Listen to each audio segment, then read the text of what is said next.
अस्सलाम वालेकुम students, this is जमाला। आप देख रहे हैं मोर अकेडमी। आज हम क्लास फर्स्ट ईयर से चैप्टर नंबर 14 को शुरू करने जा रहे हैं, जिसका नाम है गैसियस एक्सचेंज। तो बेसिकली गैसियस एक्सचेंज जो है ये हमारा चैप्टर नंबर 14 है और इसका जो लेक्चर नंबर 1 है बेसिकली वो गैसियस एक्सचेंज से रिलेटेड ही है, जिसको हम या एक प्रोसेस से रिलेटेड है जिसको कहा जाता है वेंटिलेशन। तो शुरू करते हैं आज का हमारा जो है टॉपिक। तो पहली बात आती है कि जो गैसेस एक्सचेंज है तो उसमें सबसे पहली जो चीज़ आ रही है उसको हम कहते हैं रेस्पायरेशन। क्या कह रहे हैं? रेस्पायरेशन। अब रेस्पायरेशन किसको कहा जाता है? तो इससे पहले हम पढ़कर आए चैप्टर नंबर हमारा जो था 4 बायोएनर्जेटिक्स के अंदर हम रेस्पायरेशन पढ़कर आए। तो रेस्पायरेशन बेसिकली एक ऐसा प्रोसेस है जिसमें ग़िज़ा को ऑक्सीडाइज किया जाता है ऑक्सीजन की मौजूदगी में ताकि एनर्जी रिलीज हो। इसको कहा जाता है रेस्पायरेशन। किस चीज के लिए? ताकि हमारे लिए क्या बने? एटीपी रिच मॉलिक्यूल बने, जिसको हम कहते हैं एटीपी, एनर्जी रिच मॉलिक्यूल, जिसको हम कहते हैं एटीपी। ठीक है, क्या होता है, कैसे बनता है? ऑक्सीडाइज होती है फूड की मॉलिक्यूल्स की। ठीक है, ह्यूमन बीइंग जो है फूड के मॉलिक्यूल्स को इस्तेमाल करते हैं इस प्रोसेस के लिए। अच्छा, क्या होता है कि एरोबिक रेस्पायरेशन, एरोबिक रेस्पायरेशन कहाँ पे होती है? हमारे सेल्स के अंदर होती है, जहाँ पे ग्लूकोज को ऑक्सीडाइज किया जाता है किसकी मदद से? ऑक्सीजन की मदद से। एनर्जी रिलीज होती है और उसके साथ साथ हमारे पास दो प्रोडक्ट्स बनती हैं, एक को कार्बन डाइऑक्साइड और दूसरे को वाटर कहा जाता है। क्यों रिलीज होती है? ताकि हमारे बहुत सारे सेल्स को जो एनर्जी की जरूरत होती है तो वो ज्यादा से ज्यादा काम कर सकें। अच्छा, उसके लिए हमें बहुत ज्यादा ऑक्सीजन चाहिए ताकि वो कंटिन्यूअसली सप्लाई होती रहे हमारे बॉडी में, हमारे सेल्स में, ताकि हम कोई काम वगैरह परफॉर्म कर सकें। इंसान जो है या हम जो है ऑक्सीजन के बगैर सिर्फ कुछ ही मिनट तक जिंदा रह सकते हैं, उसके बाद हम जो है सर्वाइव नहीं कर सकते। तो जो प्रोसेस, जो टॉपिक है बेसिकली उसको कहा जाता है वेंटिलेशन इन गैसेस एक्सचेंज। अच्छा, इधर बात है क्लियर करते चलें कि अक्सर ये कहा जाता है कि जब रेस्पायरेशन की बात आती है तो अक्सर स्टूडेंट कहते हैं कि रेस्पायरेशन मीन्स के गैसेस एक्सचेंज, मतलब कि ऑक्सीजन का लेना और कार्बन डाइऑक्साइड का खारिज करना। नहीं, ये एक गैसेस एक्सचेंज एक फिजिकल प्रोसेस होता है और बेसिकली रेस्पायरेशन एक केमिकल प्रोसेस होता है।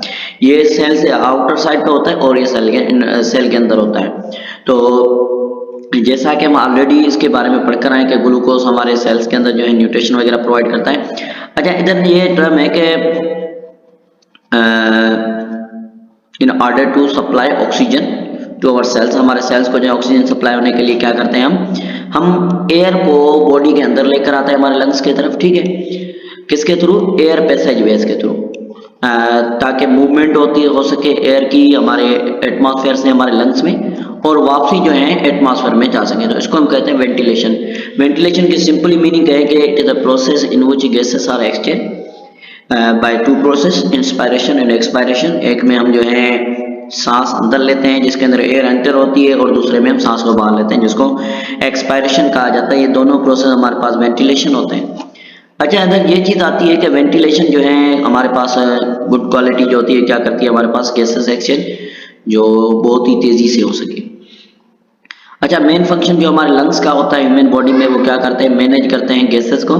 किस चीज को एक्सचेंज करते हैं? किसमें? बॉडी के इंटरनल सर्कुलेटरी सिस्टम और एक्सटर्नल इन्वायरमेंट, मतलब कि एक तो बाहर का जो इन्वायरमेंट है उसके दौरान, और दूसरा हमारे बॉडी के अंदर, इन दोनों में क्या करवा रही है? गैसेस को एक्सचेंज करवा रही है।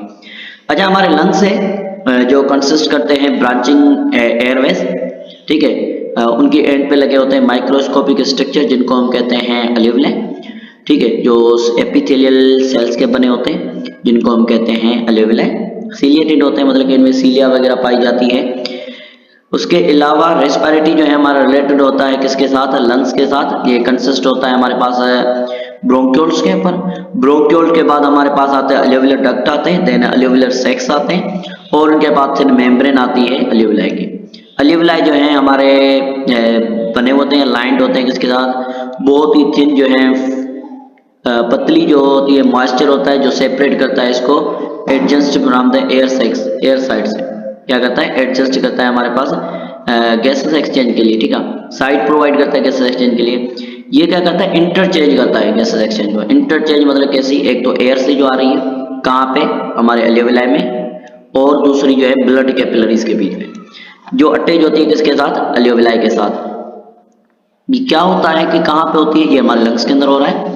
तो क्या होता है कि अल्वेओलाई जो है इनको वेंटिलेटेड किया जाए। वेंटिलेटेड मीनिंग इनके अंदर हवा लाजमी है, एयर लंग्स के अंदर और लंग्स के बाहर। तो फिर क्या होगा, ब्लड हमारा फ्लो होगा लेविलाई में कैपिलरीज के थ्रू, जो बहुत ही ज़्यादा इफेक्टिव होता है हमारी गैसेस एक्सचेंज के लिए। तो ये जो चीज़ थी इसको हम कहते हैं वेंटिलेशन। क्या कहते हैं? वेंटिलेशन कहते हैं इसको। तो इधर हमारा जो है फर्स्ट टॉपिक जो है हमारा इंट्रोडक्शन से रिलेटेड था चैप्टर का, वो इधर कंप्लीट होता है। मिलते हैं नेक्स्ट टॉपिक में, तब तक के लिए अल्लाह हाफ़िज़।